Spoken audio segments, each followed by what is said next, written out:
Alam niyo yung saying na big things come in small packages. Baka yung ini-small natin, yun pa lang merong ibubuga, di ba? This holds true kahit sa kotse.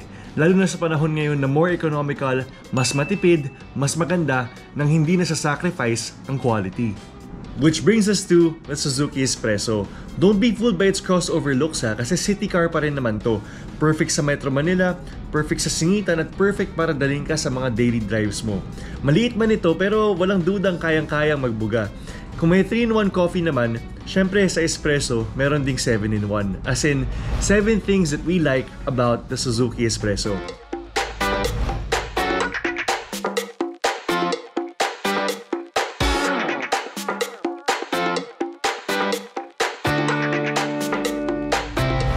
My name is Ref Bongsil at yan ang pag-uusapan natin ngayon.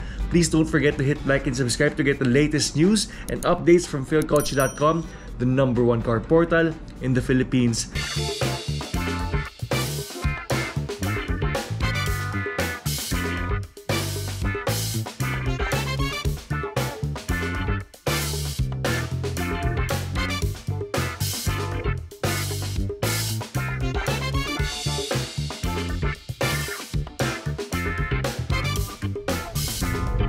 Baka naiisip nyo na uso naman ng 7-seater na crossover o kaya MPV dito sa bansa natin. Yes, totoo yun, pero marami pa rin pwedeng pansinin dito sa Suzuki Espresso. Kung iniisip nyo na wala, well, baka malula kayo kasi napakarami. Now, let's keep it short and sweet with 7 things that we like about the Suzuki Espresso. Here's number 1. And number 1 are compact dimensions o kaya size. As we mentioned earlier, city car itong Suzuki Espresso kaya madaling i-maneuver at madaling i-park. Hindi lang yun pero napaka-space efficient nito. At kahit maliit siya, meron siyang height na nasa 1,565mm na hindi naman sobrang baba pero madali pa rin makita yung daan. So safe ka kahit sa baha dito. And ang number 2 naman natin ay of course, as previously mentioned, high ground clearance. At 180mm, pareha sila actually ng height ng Toyota Wigo. Hindi problema ang mga lubak sa kalsada, matataas na humps o kaya yung mga matataas na rampa sa mga parking dito sa mga mall natin. At sabihin nga natin inabot ko ng baha, di ba? Kampante ka pa rin. Although, to give you a little advice, syempre, maganda pa rin na iwasan mo ang mga baha dito sa Maynila. And ang number 3 favorite namin ay generous interior space. Don't be fooled by the Espresso's look sa labas kasi medyo mukhang maliit sa labas eh.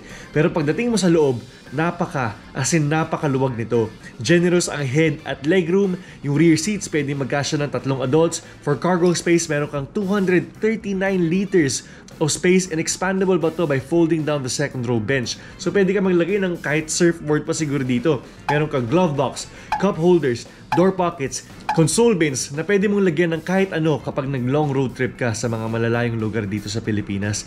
Kaya napakasulit nito for the space that it's giving us.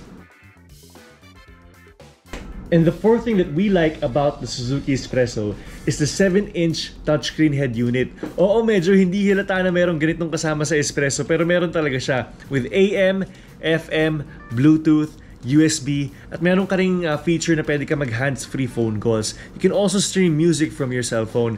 And what's unique about the Espresso is that, sanay tayo na yung window switches nasa side ng pintuan, di ba? Sa Espresso naman, nasa gitna siya. So at least, kapag napatong mo yung arm mo doon sa window switch, hindi siya accidentally bubukas.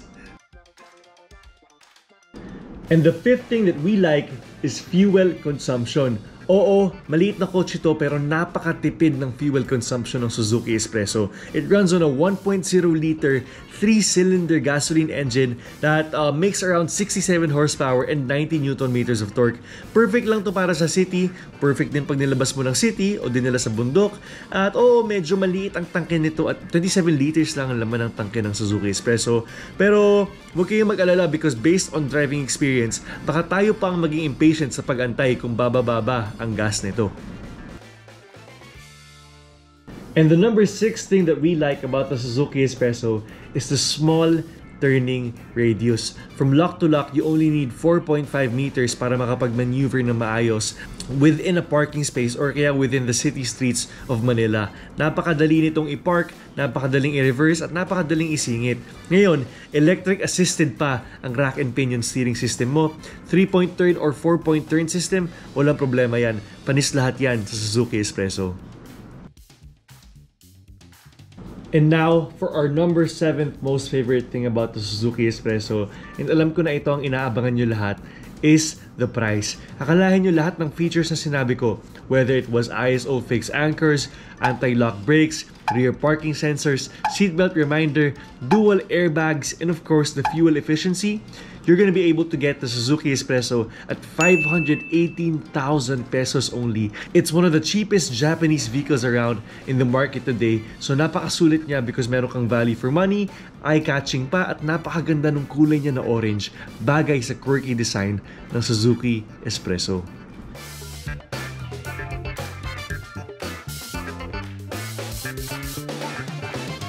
So guys, that wraps up 7 things that we like about the Suzuki Espresso. Ngayon, ang importante dito is sana may experience nyo siya in person o kaya makapunta kayo sa dealership nyo para maintindihan nyo itong lahat na sinasabi namin because napaka-impressive nitong kotse na to. This has been your host. My name is Ref Mosil. I'll see you guys in the next video. Have a good day. Thanks for watching. Don't forget to subscribe to Philcoche, the country's #1 online car portal.